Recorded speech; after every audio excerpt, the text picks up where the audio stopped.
Everybody likes pigs in a blanket, especially kids. The question is, can you make them a little bit more healthy? Sure you can. Chef Kelly York from the Kitchen Hotline back with us this morning. Talk about making this week's Healthy Swap. Good to see you, Kelly. Hi, Tom. We're doing pigs in a blanket because they're great items for lunch boxes. Sure.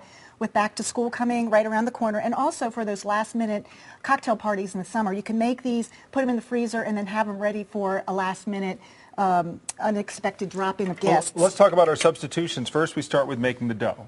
Yes, instead of using the refrigerated tube dough, we're making a homemade pizza dough, which is actually not hard to make. Okay. You could also make a pizza out of it, but it's fun to make the pigs in a blanket, like I said, stick them in the freezer, and then have them ready for school lunches. Well, let's get started, and we start with what kind of oil? There's a little extra virgin olive oil in here and a half a cup of water, and it's about lukewarm, and we're going to add fast-acting yeast. Okay. This is a half a pack. If you're going to double the recipe, you'd use a whole pack. Keep an eye on it. It's fast acting. Yeah. A half a pack is about, a teaspoon and a quarter. Okay. Okay, we're going to let that just get a little bit, I'm going to add a little bit of the flour. Start activating a little? Yeah, just activating a little bit.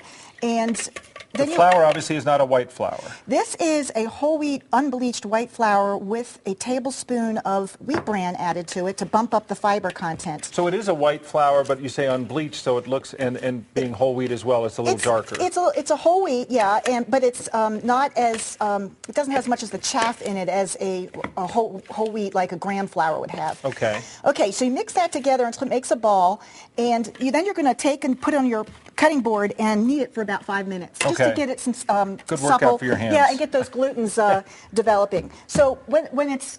you roll it out very thin. Yeah, you take a rolling pin and roll it out to about 11 inches, 9 to 12 inches. It's not exact. But that thinness is like cardboard thin. Yes, like you want to have it like 1/8 of an inch or less. And then you're going to cut it into quarters and then eighths, and then cut the eighths into thirds. Wow, that's a lot of math that just went through my head. Oh, it's... So the eighths are thirds. Okay, so here's you end up with 24. Yeah, so you have 24 little triangles. Okay. Next, you're going to just take cooked carrots, and I like to cook them a little bit in some caraway and a little maple syrup, some water and butter. Give them a little flavor. A little flavor. And a half of a baby pickle. Oh, really? Yeah. You can also spread the dough with some mustard or ketchup or any kind of sauce that you like. Or you can just leave them plain. Kids sometimes just like them plain. Roll those up so that the tip is underneath. Stack them and... Yes, and then we're going to brush them with just a little egg wash, or if you're vegan, you can use a little bit of soy milk. And the idea is to brown that dough just a little bit. Something that's going to just... How long do they cook? They cook about 10 to 12 minutes. Sometimes... if your oven is slow, it might take as many as 15. When they start to turn brown. A little dill there you just sprinkle on. And it's a little bit of dry dill. If you're going to put them in the freezer, let them undercook a little bit so that when you rewarm them, you can toast them up a little bit.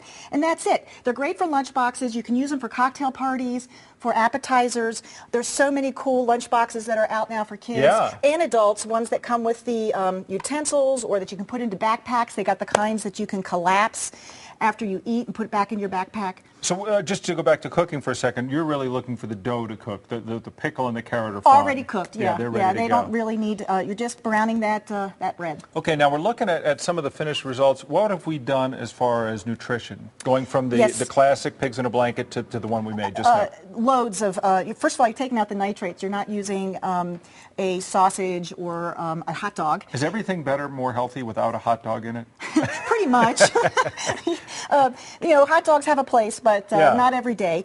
And then the refrigerated rolls have hydrogenated oils in them. So when you make your own pizza dough, you're avoiding that. You also have your control of what kind of flours you're using, and you can buff up like we have, the dietary fiber content. And we see we've dropped a lot of calories, a lot of sodium. Yes. It's a much better option. Give it a try. The recipe's on our website at KWGN.com. Of course, if you have any questions about how to make your foods, you can always call Kelly and Company over at the Kitchen Hotline. They're there from noon to 4 o'clock, 877-773-8485. The number is right there on your screen. Kelly, thanks as always. Thanks, Tom. All righty. Coming up, more